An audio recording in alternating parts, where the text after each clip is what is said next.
Welcome to Speed Reads. Introduction. In an era defined by economic anxieties, social fragmentation, and the looming specter of climate change, the prevailing narrative often revolves around scarcity, limited resources, finite opportunities, and a zero-sum competition for a shrinking pie. Yet, amidst this backdrop of perceived limitations, a counter-narrative has emerged, advocating for a paradigm shift from scarcity to abundance. This abundance agenda, championed by figures like Ezra Klein and Derek Thompson, challenges the deeply ingrained notion that our economic and social challenges are rooted in inherent resource constraints.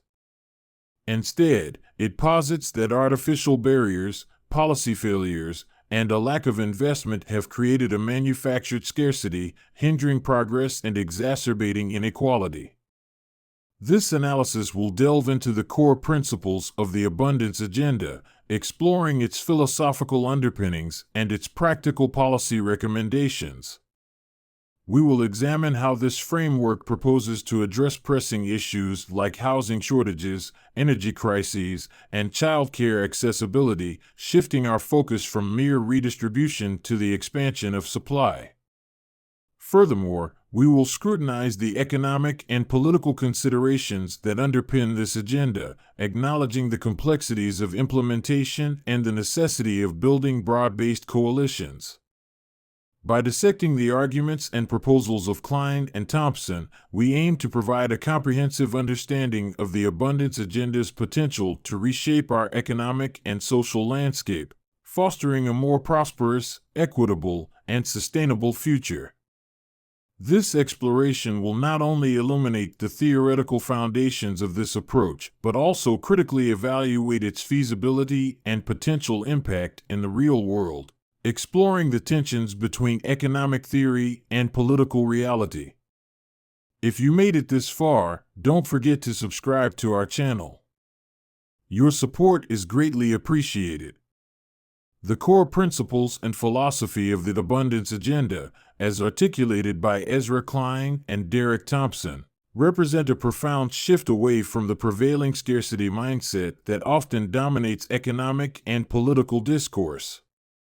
At its heart, this philosophy posits that many of the challenges we face are not due to inherent limitations of resources, but rather due to artificial constraints imposed by policy, regulation, and a lack of investment.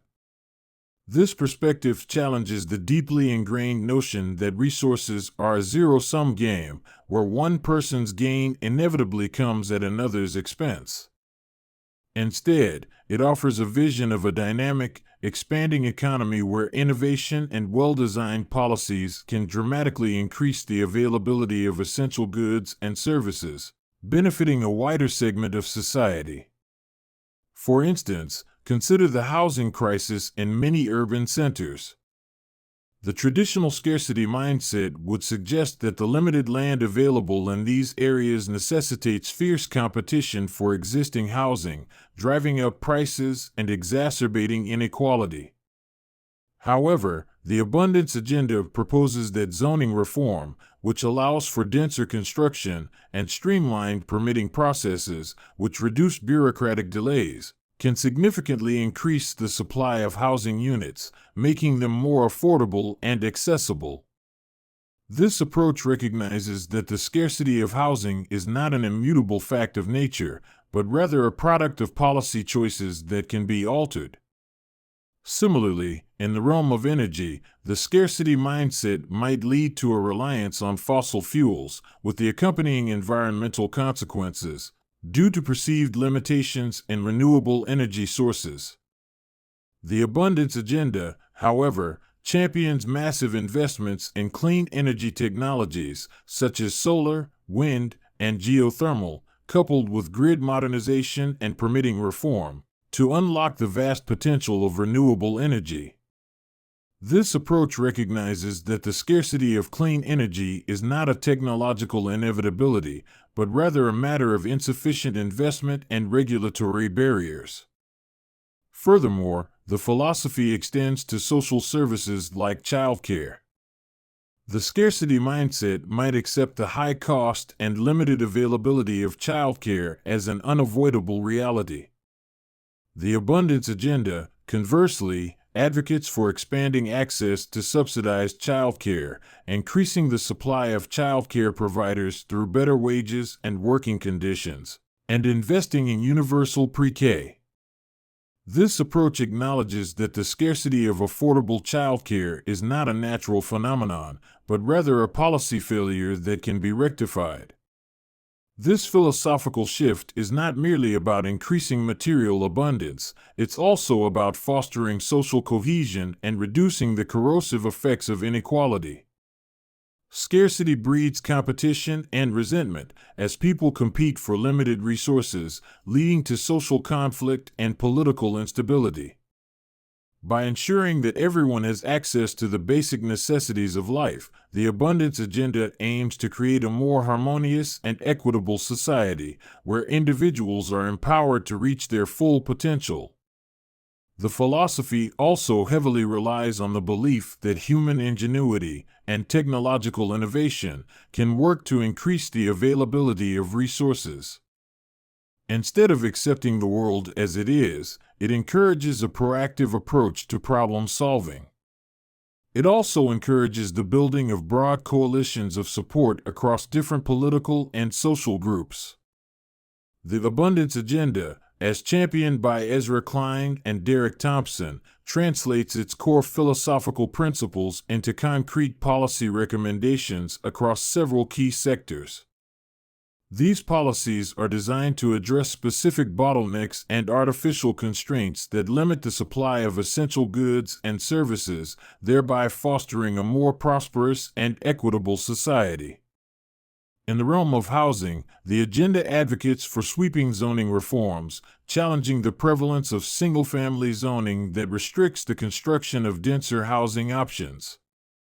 This includes promoting the development of multifamily dwellings, such as apartments and townhouses, particularly in high-demand urban areas. For example, instead of limiting a plot of land to a single detached house, zoning laws could be altered to allow for the construction of several units, significantly increasing the supply of housing. Streamlining permitting processes is another crucial policy recommendation aimed at reducing bureaucratic delays and obstacles that hinder housing development.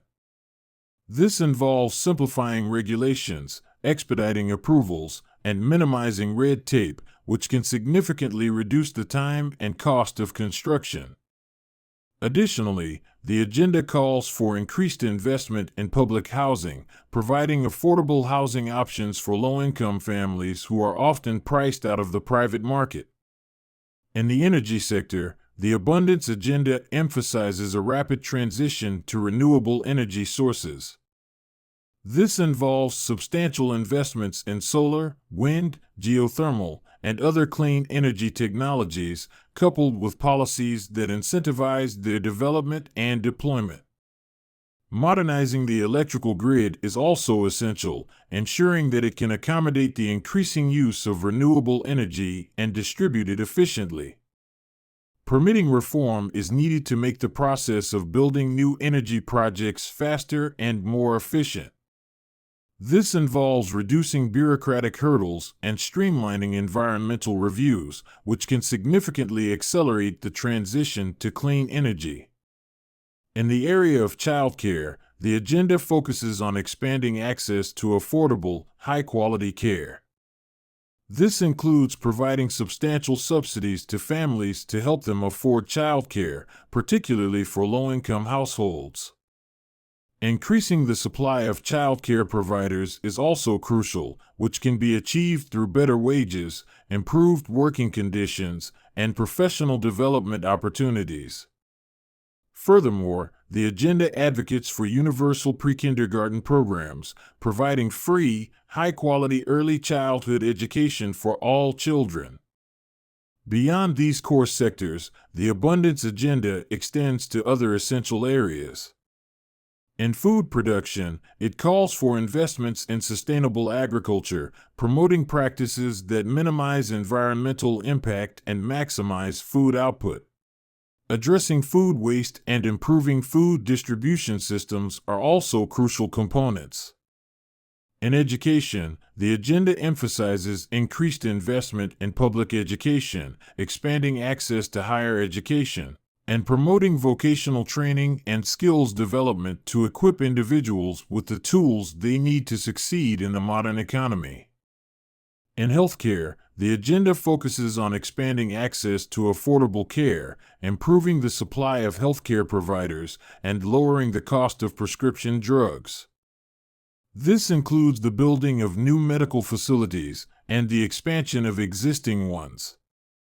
These specific policy recommendations, when implemented together, form a comprehensive framework for creating a society where essential goods and services are abundant, affordable, and accessible to all. The economic and political considerations surrounding the abundance agenda, as envisioned by Ezra Klein and Derek Thompson, are multifaceted and demand a nuanced understanding of both the potential benefits and the inherent challenges. This agenda, while fundamentally rooted in economic principles, is inextricably linked to the political landscape, requiring strategic navigation of complex power dynamics and the forging of broad-based coalitions. From an economic standpoint, the abundance agenda presents a compelling case for addressing persistent inflationary pressures. By focusing on increasing the supply of essential goods and services, such as housing, energy, and childcare, the agenda directly tackles the root causes of supply-side inflation. When demand outstrips supply, prices inevitably rise, leading to a cascade of economic consequences, including reduced purchasing power, increased inequality, and heightened social tensions. The abundance agenda seeks to break this cycle by expanding the production capacity of the economy, ensuring that supply can keep pace with demand. This approach contrasts with traditional demand-side solutions, which often rely on monetary policy tools like interest rate adjustments, which can have unintended consequences, such as slowing economic growth. For example, by aggressively pursuing zoning reform and streamlining permitting processes, the abundance agenda aims to unleash a wave of housing construction, thereby alleviating the chronic housing shortages that plague many urban centers. Similarly, investments in renewable energy and grid modernization can increase the supply of clean energy, reducing reliance on volatile fossil fuel markets and mitigating the risk of energy price spikes. The expansion of affordable childcare can also boost labor force participation, increasing the overall productive capacity of the economy. However, the economic benefits of the abundance agenda are contingent upon its successful implementation, which requires overcoming significant political hurdles. The agenda's emphasis on supply-side solutions often clashes with entrenched interests and established regulatory frameworks. Zoning reform, for instance, faces fierce opposition from homeowners who fear that increased density will diminish property values or alter the character of their neighborhoods. Similarly, investments in renewable energy may encounter resistance from fossil fuel industries and their political allies. Streamlining permitting processes can also be politically challenging, as it may involve challenging bureaucratic inertia and vested interests within regulatory agencies. To navigate these political obstacles, the abundance agenda requires the construction of broad-based coalitions that transcend traditional ideological divides. This involves forging alliances with diverse stakeholders, including businesses, labor unions, environmental groups, and community organizations. For example, zoning reform can be framed as a way to create more affordable housing for young families and essential workers, appealing to a broad segment of the population. Investments in renewable energy can be positioned as a means of creating green jobs and promoting energy independence, appealing to both environmentalists and economic nationalists. The expansion of affordable childcare can be presented as a way to support working families and promote early childhood education, appealing to both progressives and moderates. The political feasibility of the abundance agenda also hinges on its ability to address the concerns of those who may perceive themselves as being disadvantaged by its implementation. This requires careful consideration of distributional effects and the development of policies that mitigate potential negative impacts. For example, zoning reform may need to be accompanied by measures to protect existing homeowners from displacement, such as property tax relief or subsidies for home improvements. Investments in renewable energy may need to be coupled with transition assistance for workers in fossil fuel industries. Furthermore, the abundance agenda requires a shift in political discourse, moving away from a zero-sum mentality towards a more collaborative and inclusive approach to policymaking. This involves fostering a culture of compromise and consensus building, where diverse perspectives are valued and incorporated into the decision-making process. It also requires a commitment to transparency and accountability, ensuring that the benefits of the abundance agenda are widely shared and that potential negative impacts are addressed promptly and effectively. The agenda also relies on the idea of technological advancement and a belief that human ingenuity can solve the problems of the day. This requires faith in the ability of people to innovate. It also requires the creation of systems that allow for and encourage that innovation. In essence, the economic and political considerations surrounding the abundance agenda are complex and demanding, requiring a strategic blend of economic analysis, political acumen, and coalition-building skills. By addressing the root causes of scarcity and building broad-based support, the abundance agenda holds the potential to create a more prosperous, equitable, and sustainable society. Sources and related content. Conclusion: the abundance agenda, as articulated by Ezra Klein and Derek Thompson, offers a compelling vision for a society liberated from the constraints of artificial scarcity. It presents a departure from the traditional economic and political discourse, challenging the notion that our challenges are insurmountable due to inherent limitations. By focusing on supply-side solutions and addressing the root causes of scarcity, this agenda holds the potential to unlock unprecedented levels of prosperity and opportunity. The policy recommendations, spanning housing, energy, childcare, and beyond, provide a concrete roadmap for translating this vision into tangible outcomes. However, the successful implementation of the abundance agenda hinges on overcoming significant economic and political hurdles. It requires a fundamental shift in mindset, moving away from a zero-sum mentality towards a collaborative and inclusive approach to policymaking. Building broad-based coalitions, addressing distributional concerns, and navigating entrenched interests are crucial steps in this process. Moreover, the agenda necessitates a commitment to innovation, a belief in human ingenuity, and a willingness to challenge established norms. The discussions surrounding this agenda are not merely academic, they are a reflection of a growing recognition that our current economic and social systems are in need of reform. By embracing the principles of abundance, we can create a society where everyone has the opportunity to thrive, where economic growth is sustainable, and where social cohesion is strengthened. While the road ahead is fraught with challenges, the abundance agenda offers a hopeful and transformative vision for a future where prosperity is not a privilege, but a shared reality. It is a call to action, urging us to challenge the limitations we have imposed upon ourselves and to embrace a future of abundance for all. Thanks for listening. See you in the next Speed Read.